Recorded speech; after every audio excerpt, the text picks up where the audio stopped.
ngaji puluhan tahun, bahkan 50 tahun. Nah, ditakoni, Pak, rukun sholat itu apa saja, Pak? Jawabannya, lah sholat kok dibahas rukun gak rukun? Apa ini emang sholat tukaran? Angel wes angel. Nggak ngerti. Apalagi 5 bab. Nah, bahkan ada yang saking latai sama 5 bab ditanya, rukun Islam itu apa aja? Ngaji, ngamal, bela, jamaah, taat.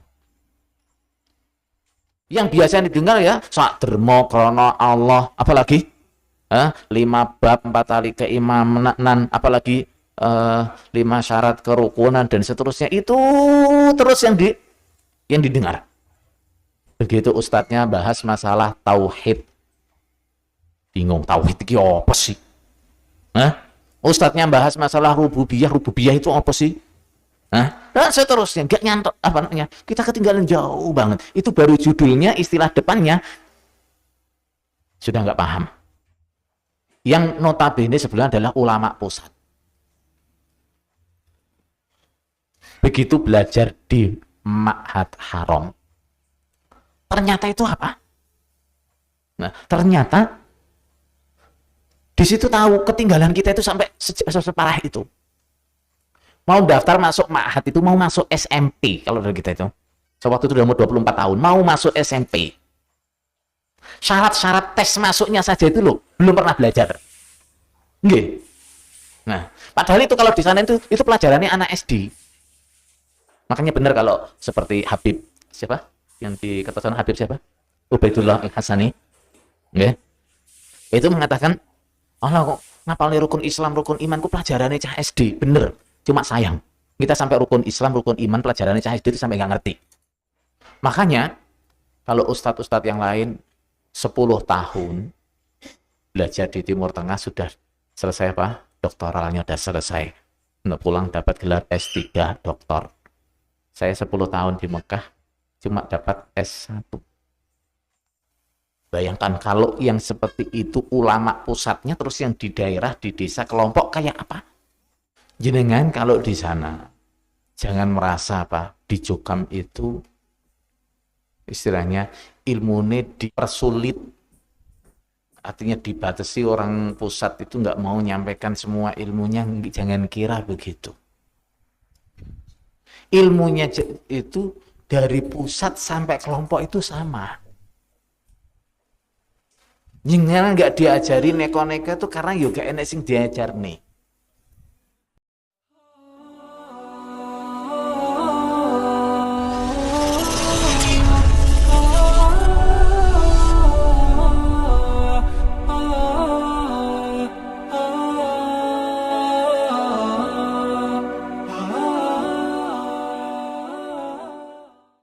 Nah, rasanya tuh pengen takjak salaman gitu. Terus sarapan bareng, duduk bareng itu ya kangen. Nah, tapi nek diparani Melayu ya piye meneh. Ya. Nek jere onen-onen yang diajarkan dulu ke kita kan sing waras ngalah ya wis. Gitu. Baik. Kemudian saudara sekalian, kita tentu setelah keluar ini kurang keras. Waduh. Apa mic-nya kurang dekat? Yaudah. Kita setelah keluar ini, mungkin karena saya sudah agak capek dari beberapa hari ini. Suaranya wis mulai turun ya. Kayaknya Ustadz Khalil tadi malam itu udah batuk-batuk juga. Kita setelah keluar ini, kalau betul-betul niat hijrah, kita harus sadar kita ini punya PR banyak. Padahal di sana kita minimal ngaji seminggu berapa kali? 2 kali, 3 kali, itu yang di kelompok. Nanti ditambah pengajian desa 1 bulan sekali. Tambah pengajian daerah 1 bulan sekali. Itu yang jamaah biasa. Yang pengurus bisa lebih banyak. Nah, lebih banyak lagi. Ngaji dengan intensitas segitu tingginya, seminggu 3 kali, 4 kali. Waktu puluhan tahun. Bayangkan itu. Seandainya diajari bener gitu ya. Wis dadi ulama kabeh.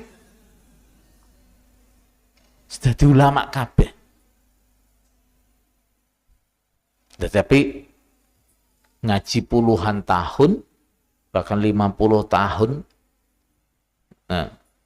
ditakoni, Pak, rukun sholat itu apa saja, Pak?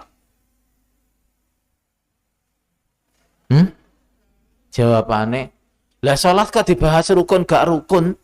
Apa ini emang sholat tukaran? Angel wes angel.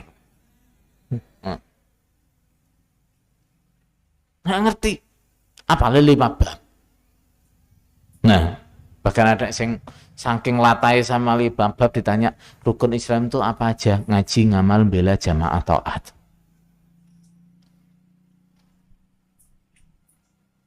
Ya ini bapak-bapak sekalian, ibu-ibu sekalian, yang ada di sini maupun yang tidak ada di sini, ini bahasa Bapak Imamnya. Yang di mana saja berada.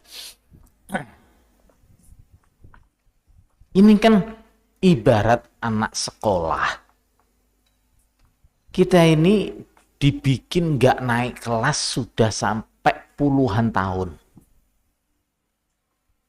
Teman-teman kita yang belajarnya benar, bisa sudah dapat gelar doktor. Nah, sudah. Kita masih kelas 1 SD belum naik-naik.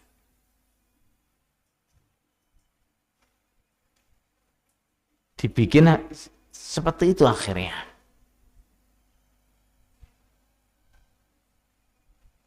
Berarti bapak-bapak sekalian, ibu-ibu sekalian, kalau kita ini sekarang sungguh-sungguh pengen hijrah, kita merasa ada ketinggalan apa enggak? Nggih. Ketinggalan. Ketinggalannya jauh enggak? Banget. Ketinggalannya banget. Sehingga kadang-kadang keluhannya beberapa teman ketika langsung ikut kajian di tempatnya Ustadz Jobo.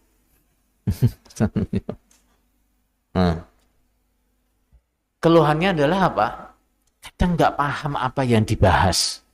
Nggak paham sama istilahnya. Soalnya apa? Nah, yang biasa didengar ya sakdermo krono Allah, apalagi 5 bab 4 tali keimanan, apalagi 5 syarat kerukunan dan seterusnya, itu terus yang didengar. Begitu ustadznya bahas masalah tauhid, bingung, tauhid itu apa sih? Ustadznya bahas masalah rububiyah itu apa sih?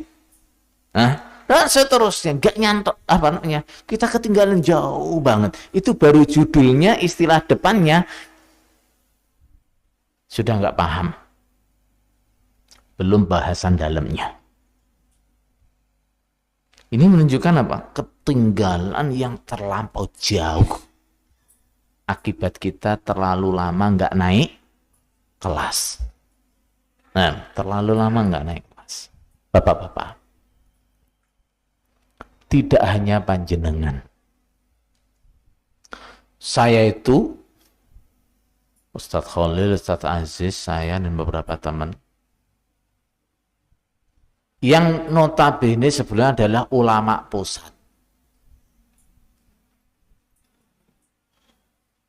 Begitu belajar di Ma'had Haram, ternyata itu apa?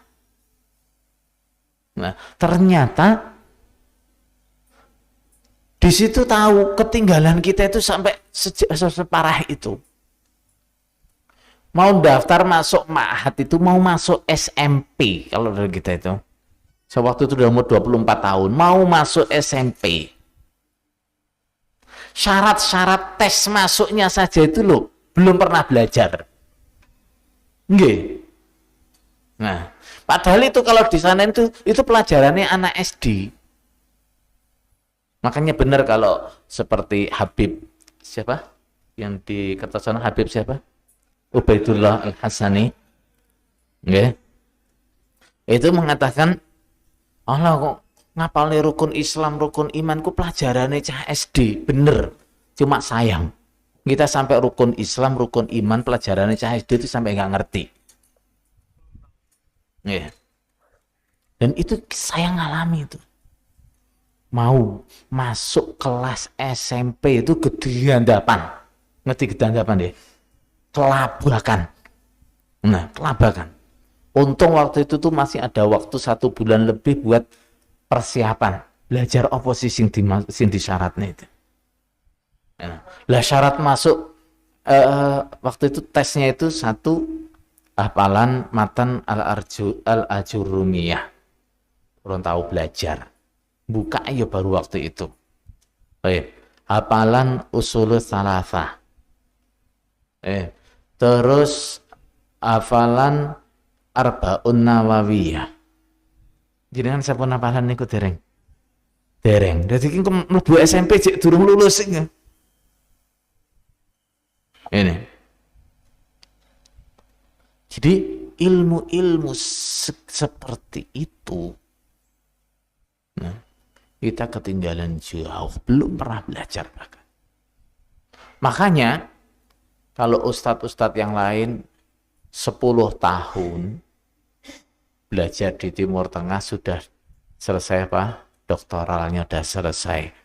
Nah, pulang dapat gelar S3 doktor. Saya 10 tahun di Mekah cuma dapat S1.